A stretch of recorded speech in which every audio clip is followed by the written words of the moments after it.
Përshëndetje miq, mirë se rikthyer në kanalin tim. Fatkeqësisht sot jam përsëri me një lajm të keq rreth manipulimeve të frikshme që po ndodhin sidomos në tregun e kriptove, por edhe me një lajm tjetër në lidhje me kanalin, sepse ndoshta mund të jetë video e fundit që mund të bëj në këtë kanal, ose ndoshta një ndër videot e fundit, sepse akoma nuk e kam vendosur 100%, dhe arsyeja kuptohet është thjesht e këtyre manipulimeve të vazhdueshme që po bëhen, dhe normalisht ne dim që nga këto manipulime përfitojnë në rastin më të mirë vetëm 5% e atyre që po bëjnë këtë gjë, dhe për këtë mund ndiqni edhe video të tjerë që unë kam bërë rreth manipulimeve, por në këtë video do jap edhe një fakt shumë më të rëndësishëm i cili ka të bëjë me këto manipulime, ku ndoshta ju mund mos jeni dakord, por unë gjithsesi do parashtroj këndvështrimin tim rreth këtyre manipulimeve, sepse realisht kjo gjë tashmë po bëhet e padurueshme, po bëhet stresuese, po bëhet jo e drejtë, dhe po na djeg normalisht ne të vegjëlve që kemi investime të vogla në krahasim me të mëdhenjt, me ato që janë në gjendje të bëjnë manipulime dhe janë në gjendje të çojnë tregun në drejtimin që duan, por pa përjashtuar në këtë mes edhe bankat ose qeveri të ndryshme që edhe ato po luajnë rolin e tyre shumë të rëndësishëm. Siç e kam përmendur edhe në videon time të fundit rreth manipulimeve,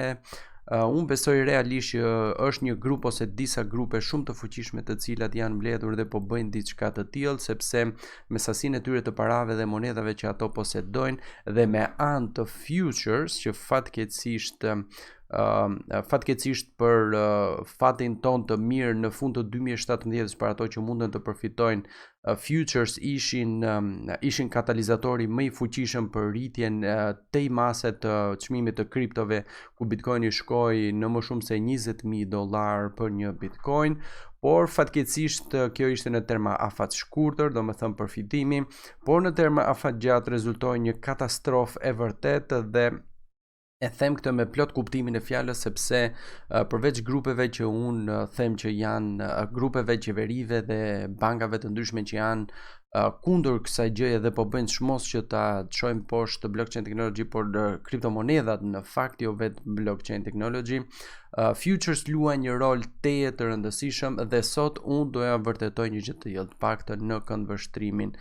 këndvështrimin tim, sepse siç e kam përmendur, këto grupe të cilët kanë një sasi shumë të madhe parash janë në gjendje që të devijojnë çmimin e monedhave, kriptomonedhave ose Bitcoinit, le të themi në këtë rast në një drejtim të caktuar, dhe duke devijuar çmimin në një drejtim të caktuar, janë në gjendje që të përfitojnë qoftë nga trading, por në përgjithësi përfitojnë më shumë nga futures, sepse futures ti mund të vësh me leverage ose me lev, mund themi në këtë rast me një Bitcoin po themi mund të luash lev 50 ose 100x, dhe kështu ti me një Bitcoin mund të vësh bast sikur ke vënë 100 Bitcoin trade, në qoftë se çmimi do shkojë lart ose poshtë, dhe duke qenë se ti ose ju po themi në këtë rast një grup i caktuar është në gjendje që të çojë çmimin e Bitcoinit dhe kriptomonedhave në një drejtim të caktuar, duke qenë se posedon një sasi të madhe parash dhe me një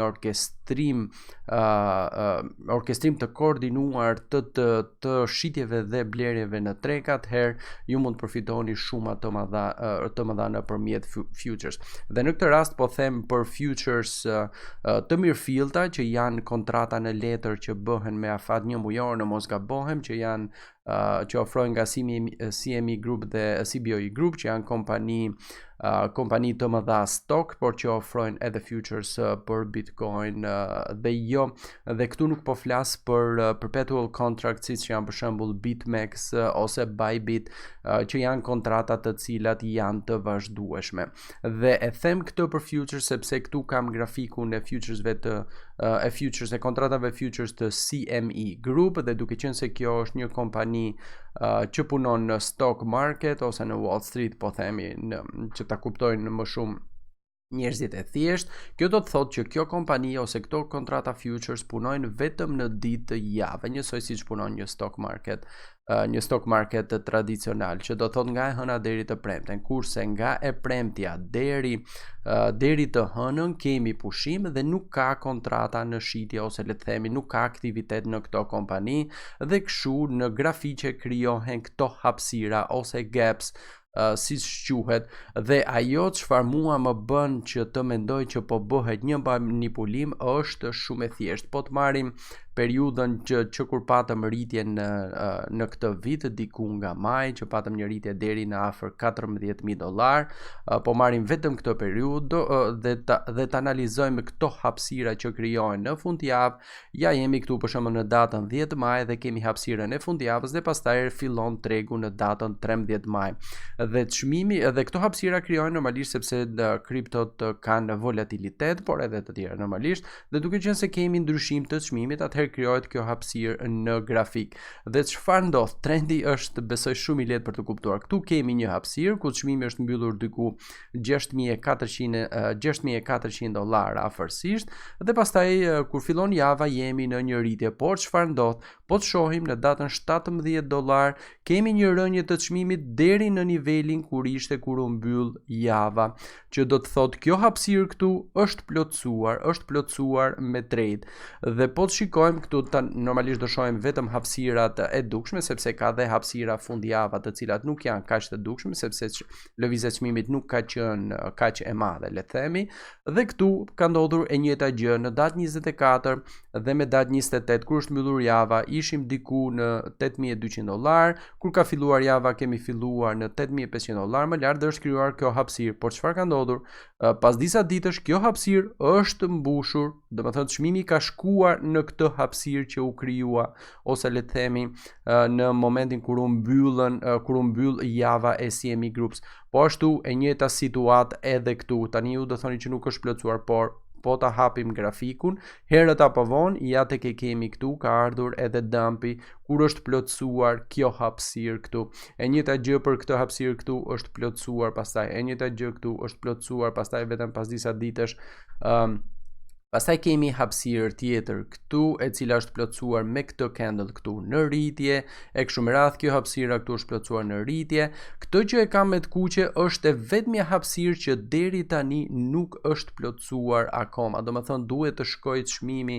11,500 e lartë në mënyrë që të plotësohet kjo hapësirë. Të gjitha hapësirat e tjera në një moment, qoftë herët apo vonë pas disa ditësh ose pas disa javësh, janë plotësuar të gjitha. Dhe ju më thoni, po pse, çfarë do të thotë kjo? Sipas meje, gjithmonë ky është mendimi im personal, të gjitha ato që luajnë futures gjatë javës ose që blejnë kontrata futures gjatë javës dhe që kanë një ndryshim çmimi nga e premtja në të hënë, unë besoj që janë ajo pjesë atyre grupeve të cilët bëjnë lëvizjen e tregut në mënyrë që ta çojnë tregun në një drejtim të caktuar, në mënyrë që kontratat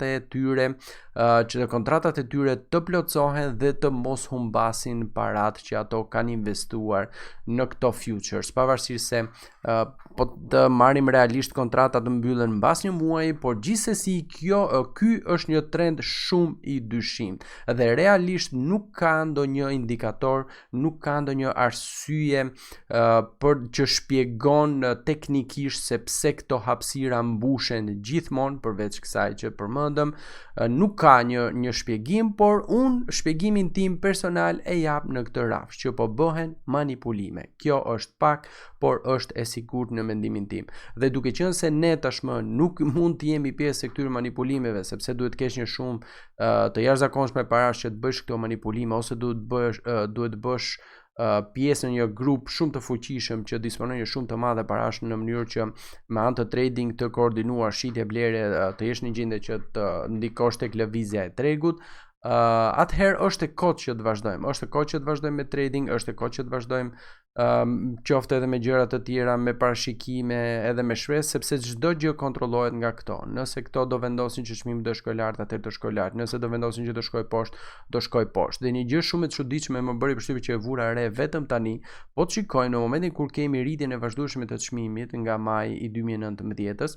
plotësimi i kësaj hapësire është bërë me një shumë të vogël, me një doji candle siç quhet këtu. Por çfarë ka ndodhur? Ka ndodhur që këtu kemi një plotësim përsëri të kësaj hapësire me rënje të vazhdueshme dhe këtu kemi një plotësim shumë të konsiderueshëm, le të themi, të kësaj hapësire këtu.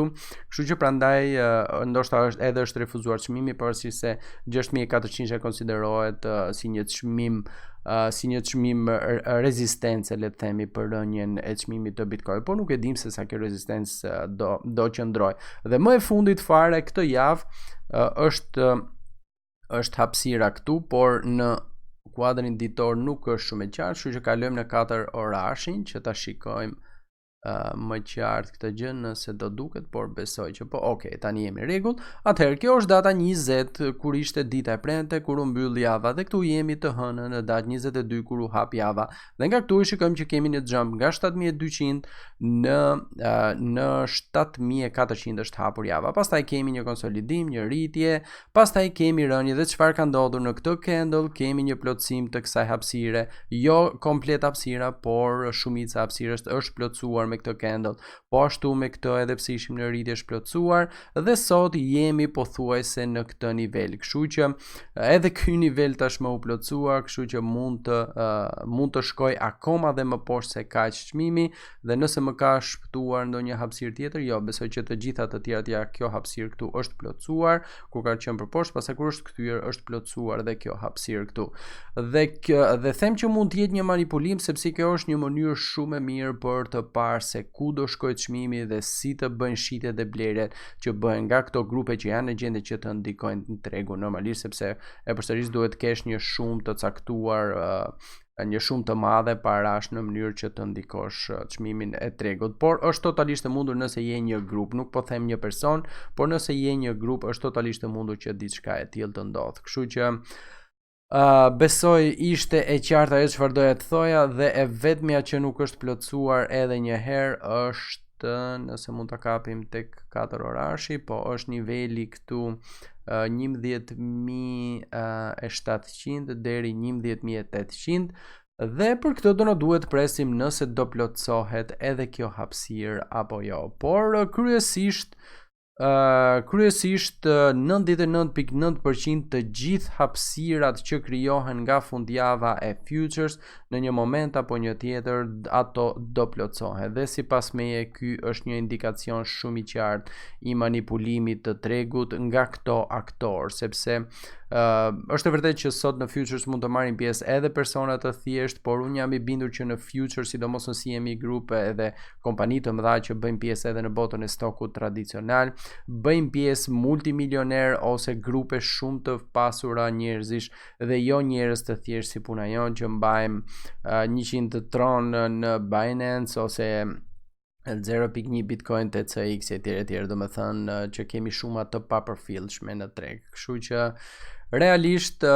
po ta shohim këtë, ndoshta dikush nga ju mund ta përdor si një indikator për të bërë trading, por duhet bëni shumë kujdes sepse jo çdo gjë shkon ashtu siç shpritet, mund të shkojmë në rënje dhe do duhet një kohë shumë e gjatë derisa të kemi rritje ose e kundërta, kështu që bëni kujdes, por nëse jeni në gjendje që ta përdorni si indikator për të bërë trading, është e mundur sepse çdo gjë është shumë e qartë dhe mund ta shikoni edhe vetë duke parë Bitcoin CME futures dhe duke parë grafikun, nëse përdorni gjithmonë grafikun për të bërë trade. Por unë realisht, siç e përmenda në fillim, jam i lodhur tashmë, jam shumë i stresuar, nuk ja dal dot që të duroj këto manipulime që bëhen, pavarësisht se nëse je i Zotit dhe nëse ke kohë që të merresh me këtë gjë, mund të përfitosh nga këto manipulime që bëhen. Unë fatkeqësisht nuk jam, për fatin tim të keq, nuk jam në gjendje që të përfitoj nga këto manipulime që bëhen, po ashtu edhe në treg nuk kemi lajme të mira që mund të ndikojnë në rritjen e mëtejshme të çmimit, kështu që unë realisht e shoh të paktën në terma afat shkurtër dhe afat mesme derisa të kryhet Bitcoin halvening ose përgjysmimi i pagesës për çdo blok, e shoh situatën shumë të zymtë dhe Dhe nuk po motivohem as që të bëj trading, as që të bëj video, as që të bëj ndonjë parashikim ose ndonjë video tjetër rreth lajmeve, sepse është e kohë çdo gjë, përderisa tregu dhe çmimi po manipulohet nga këto grupe, çdo gjë më duket e kohë, pavarësisht se teknologjia pas kriptomonedave është një gjë revolucionare për cilën nuk duhet të heqim dorë, por kjo është e vërteta aktualisht, paktën në mendimin tim personal, unë nuk mund të bëj balë tyre manipulimeve dhe shot kot që të vazhdohet më tej me këto lloj videosh në kanalin tim, të paktën video informuese ose le të themi edhe indikative se si mund të shkojë çmimi ose parashikime, sidomos afat shkurtë dhe afat mesme, sepse do ishte e kohë duke qenë se kemi manipulime të tilla nga këto grupe. Po ashtu kemi edhe një lajm shumë të rëndësishëm, nuk e kam gjetur akoma, por është një lajm nga një person shumë i rëndësishëm në SBA, i cili ka thënë realisht që